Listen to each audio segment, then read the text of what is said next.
Hello বন্ধুরা, তোমরা সবাই কেমন আছো? তো আশা করি তোমরা সবাই ভালো আছো, আর আমিও ভালো আছি। ভালো আছি বলতে তাও সেই ভালো নেই। তো আজকে আমি নিজের সাথে নিজে একটা অন্যায় করেছি। সে কী অন্যায় করেছি সেটা আমি তোমাদেরকে দেখাতে চাইছি, এই জন্য যে তোমরাও সাবধান থাকো, তোমরাও সাবধানে থাকো, যেন তোমাদের নিজের সঙ্গে নিজে এরকম অন্যায় না হয় যেটা আমি করেছি। তো সেটা হয়েছে, আমি আগের একটা কথা বলছি। কিছুদিন আগে আমরা খেলা করছিলাম, সব বান্ধবী মিলে খেলা করছিলাম মাঠে। তখন খেলতে গিয়ে আমার এই হাতের শাখাটা বেড়ে গেছে। তো এখনও পর্যন্ত আমি শাখাটা পরিনি, পলা আছে। তো যাই হোক, তার সঙ্গে কিন্তু আমার একটা সোনার আইসটি ছিল হাতে। তো সেটা হচ্ছে, আজকে আমি আমার দিদির সঙ্গে ফোনে কথা বলছিলাম।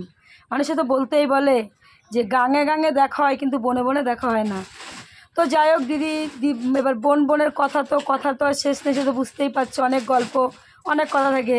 তো বোনের সঙ্গে গল্প, দিদির সঙ্গে গল্প করতে করতে করতে করতে আমার হাতে কিন্তু একটা, অনেকে নোয়া বলো আইস্তি বলো, যাই হোক আমার হাতে একটা আইস্তি ছিল। তো আমি কি করেছি দেখো, তোমাদের বলছি।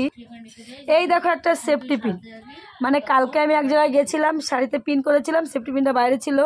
আর দিদি যখন এই ফোন করছিল তখন আমি এটা, করোনা যখন হয়েছিল তখন এই আইসিটা আমি বানিয়েছিলাম। তো আজকে দিদির সঙ্গে গল্প করতে করতে করতে করতে আইসিটাকে পুরো ভেঙে ফেললাম, বুঝছো? হয়তো তোমরা ভাবতে পারো, দেখো সোনার একটা, যেহেতু একটা, এটা একটা হাতের নোয়া বাঁধানো, এটা নিয়ে কিন্তু কেউ মস্করা করে না।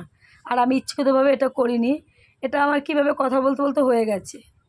তো আমি এটাই বলতে চাইছি যে আগে আমরা ফেসবুকে দেখতাম যে কমেডি ভিডিও ছিল, যদি ওইগুলো যে কথা বলতে বলতে পুরো রাস্তা পুকুর বানিয়ে ফেলে, বা মাটি খুঁড়তে খুঁড়তে পুরো গর্ত হয়ে যায়, বা ইটের ঘর ভেঙে পুরো একদম ঘর, পুরো পাকা ঘর ভেঙে ফেলে। সেটা ফোনে দেখেছি, কিন্তু এইভাবে বাস্তবে কোনোদিনও দেখিনি। কিন্তু সেটা আজকে আমি বাস্তবে করলাম। এই যে দেখো এত সুন্দর আইসিটা পুরো এই সেফটি পিনটা দিয়ে খুঁটে খুঁটে খুঁটে খুঁটে পুরো ভেঙে ফেললাম। তো অনেক সময় কি হয়, আমরা দেখো ছেলে মেয়েদের, তো আমি তোমাদের এটাই বলতে চেয়েছি, অনেক সময় কিন্তু আমরা ছেলে মেয়ে নিয়ে সন্ধ্যাবেলা ওদের পড়তে বসাই। দেখা গেলো এমন টাইমে ফোন একটা আসলো, আর তখন যদি বইয়ের কোনো পাতা ছিঁড়ে ছিঁড়ে কুটি কুটি করে বইটাই ছিঁড়ে না ফেলাই। তো সবাই এটাই, আমি তোমাদের এইটাই বলছি যে সবাই সতর্কভাবে কথা বলো ফোনে।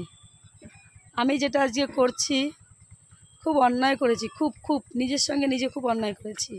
মানে বর বাড়ি আসলে যে আমি কি জবাব দেব সেটাই আমি বুঝতে পারছি না, যে এটা আমি কি করে ভাঙলাম। যেহেতু এটা নতুন, বেশি পুরনো না, হয়তো দুই এক বছর হয়েছে, 3 বছর হয়ওনি।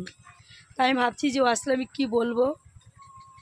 তো সেটা একটু তোমাদের কাছে আমি বললাম যে সবাই যখন ফোনে কথা বলবো একটু সাবধানে কথা বলো, আমার মতো ভুল যেন কেউ করো না।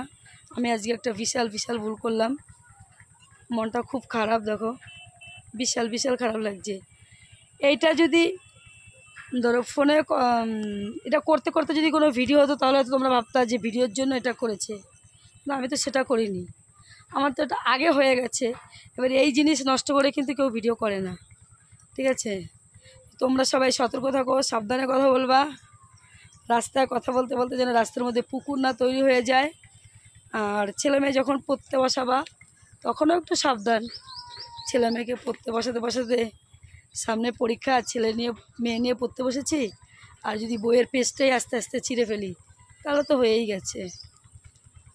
তো কি করলাম জানি না, কি বললাম, তো কমেন্ট করে তোমরা জানিও কি করলাম, ভালো করলাম না খারাপ করলাম। যাই হোক, তোমরা পুরো ভিডিওটা দেখবে। আর একটা জিনিস শিখো, কথা বলতে বলতে একটু সাবধানে কথা বলো। টাটা।